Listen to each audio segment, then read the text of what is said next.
कुत्ते की इज्जत है और मुसलमान की इज्जत नहीं है?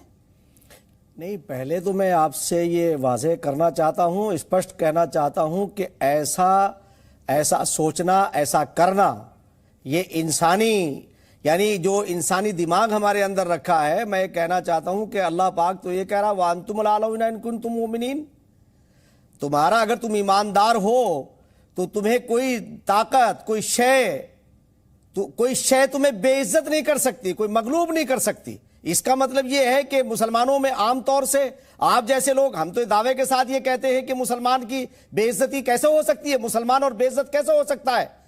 अगर इंसान कोई गुनाह करता है, वो चाहे वो गुनाह जो है वो अल्लाह से छुपा के कर रहा हो या बंदों से या हुकूमत की सिविल नाफरमानी कर रहा हो, अगर कोई गलत काम करेगा तो उसे सजा मिलनी चाहिए। और रह गई ये बात, ये कहना कि हिंदुस्तान के अंदर मुसलमानों की इज्जत कुत्तों से बदतर है, ये मैं समझता हूं कि ये दिवालियापन है, ये गलत है और ऐसा नहीं है। बराबर का अधिकार है, जब तक इस देश के अंदर संविधान है हमें बराबर का अधिकार है, ना कोई छोटा है ना बड़ा है, ना किसी के ऊपर किसी को कोई फौकियत हासिल नहीं है।